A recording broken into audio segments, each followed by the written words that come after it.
علامہ طفیل الرحمان رضوی کے YouTube channel کو subscribe کریں۔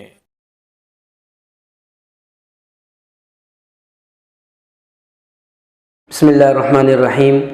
ناظرین کرام، گزشتہ دنوں ایک خبر پر نظر پڑی کہ جس کے اندر یہ لکھا ہوا تھا کہ پنجاب میں پہلی جماعت سے 5ویں جماعت تک جو قرآن پاک ناظرہ اسکول میں پڑھایا جاتا تھا وہ اب نہیں پڑھایا جائے گا، کیونکہ اس کے لیے سپاروں کی ضرورت پڑتی ہے اور حکومت کے پاس پیسہ نہیں ہے کہ وہ سپارے شائع کروا سکے اور سپارے اسکولوں میں تقسیم کرا سکے۔ تو اس وجہ سے حکومت نے یہ فیصلہ کیا کہ پہلی سے 5ویں کلاس کے بچوں کو قرآن پاک کے جو سپارے پڑھائے جاتے تھے اور سپارے دیے جاتے تھے وہ اب قرآن پاک کی تعلیم نہیں دی جائے گی۔ خدا کرے کہ یہ فیصلہ غلط ہو، خدا کرے کہ یہ بات غلط ہو، خدا کرے کہ یہ بات جھوٹی ہو، اور اگر یہ بات سچ ہے تو یہ یقیناً انتہائی افسوسناک خبر ہے، کیونکہ بات اگر یہ کی جائے کہ فنڈ نہ ہونے کی وجہ سے یہ کام کیا جا رہا ہے تو فنڈ نہ ہونے کی وجہ سے دیگر بھی بہت سے کام روکے جا سکتے تھے، لیکن ان کو تو پروموٹ کیا جاتا ہے، وہ کام تو یقیناً ہوتے رہتے ہیں،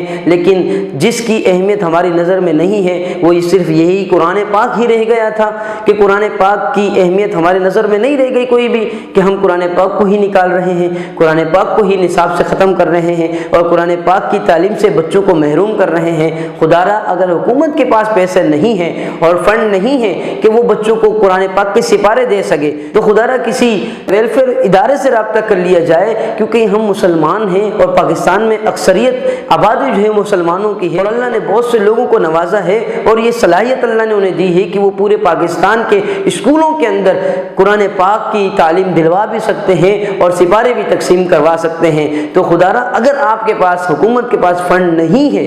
تو وہ کسی تیسرے شخص سے دوسرے شخص سے مدد لے سکتی ہے، ورنہ اگر فنڈ موجود ہے تو خدا را اس فیصلے پر نظر ثانی کی جائے۔ اور انتہائی افسوسناک بات یہ ہے کہ ہمیں یہ تو سننے میں ملتا ہے کہ حکومت میوزک ٹیچر بھرتی کرے گی کہ وہ بچوں کو میوزک سکھائے، تو افسوس یہاں پر آپ خود بتائیں، آپ بھی مسلمان ہیں، کہ یہ افسوس کا مقام نہیں ہے کہ حکومت کے پاس میوزک ٹیچر بھرتی کرنے اور ان کو تنخواہیں دینے کے پیسے تو ہیں، لیکن قرآن کی تعلیم اس لیے ختم کی جا رہی ہے، قرآن کے جو سپارے ہیں وہ شائع کرنے کے پیسے نہیں ہیں۔ آپ دیکھیں کہ ہمارے حکمران ہزاروں قسم کی عیاشیوں میں مصروف ہیں، اگر ان میں سے ہی کسی ایک کا تھوڑا سا ایک مہینے کا بھی اگر فنڈ اگر کم کر لیا جائے تو قرآن پاک کی تعلیم بھرپور ہو سکتی ہے اور قرآن پاک کے سپارے بھی شائع ہو سکتے ہیں۔ اور اگر واقعی ایسا فنڈ نہیں ہے تو خدا را تعلیم بند نہ کریں، اپنے دیگر اخراجات کم کریں۔ اگر ہم دیگر اخراجات کم نہیں کرتے اور قرآن کی تعلیم روک دیتے ہیں تو اس سے پھر سمجھنے والے یہ سمجھیں گے